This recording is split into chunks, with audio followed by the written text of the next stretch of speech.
Hi dears. ഇപ്പം ഇതെന്നാ പൊറോട്ട ആയിട്ടൊന്നായിരിക്കും അല്ലേ? ഇപ്പോൾ വേറൊന്നുമല്ല, രാവിലെ നമ്മൾ കഴിച്ച പഴങ്കഞ്ഞിയാണല്ലോ, ഞാൻ അതിൻ്റെ വീഡിയോ ഇട്ടിട്ടുണ്ടായിരുന്നു. അപ്പം ഇന്ന് രാവിലെ നമുക്കിവിടെ ആക്ച്വലി ബ്രേക്ക്ഫാസ്റ്റ് പൊറോട്ട ആയിരുന്നു, കാരണം തലേദിവസത്തെ ബീഫ് കറി ഉണ്ടായിരുന്നതുകൊണ്ട്.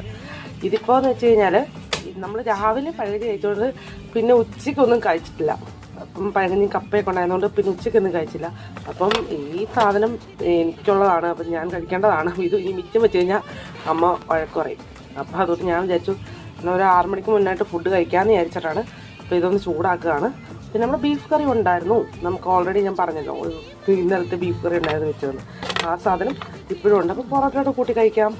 നമ്മുടെ ബീഫ് കറി ഇങ്ങനെ അടുപ്പേ കിടന്ന് ചൂടാകുന്നുണ്ട് കേട്ടോ.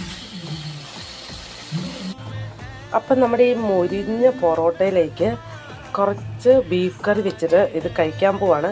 അപ്പം ഇത് ഞാനിപ്പോൾ ഡിന്നറായിട്ടാണ് എടുക്കുന്നത്. പറയാതിരിക്കാൻ വയ്യ, പൊറോട്ട എന്ന് പറയുന്നത് നമ്മുടെ മലയാളികളുടെ ഒരു വികാരമാണല്ലോ, അതുപോലെ തന്നെ എനിക്കിഷ്ടമാണ്. അപ്പം ഇത്രേ ഉള്ളൂ. അപ്പോൾ ആരും കൊതി വിടണ്ട, നിങ്ങളെ കൊതിപ്പിക്കാൻ വേണ്ടി തന്നെയാണ് ഞാൻ വന്നത്. അപ്പം കൊതി വന്നാൽ ആരെയും തെറ്റ് പറയാനില്ല, കാരണം പൊറോട്ടയും ബീഫ് കറിയും നമുക്ക് എല്ലാവർക്കും ഏറ്റവും ഇഷ്ടമുള്ള സാധനമാണല്ലോ. അപ്പം എന്തായാലും നല്ല ചൂടുണ്ട്, നല്ല സൂപ്പർ ഗ്രേവിയാണ്. തലേദിവസമായതുകൊണ്ട് ഭയങ്കര ടേസ്റ്റ് ഉണ്ടെന്ന് പറയുന്നതിന് ഇതിന് മുന്നേ ഞാൻ കഴിച്ചതുകൊണ്ടാണ്.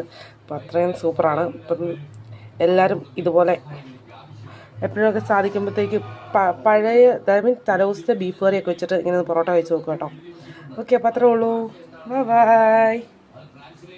അയ്യോ പോലെ ഞാനേ അത് നമ്മുടെ സബ്സ്ക്രൈബേഴ്സ് ഇപ്പോൾ 41 പേരായിരുന്നു കേട്ടോ. അപ്പം എനിക്ക് ഭയങ്കര സന്തോഷമുണ്ട്. അപ്പം താങ്ക് യു സോ മച്ച്.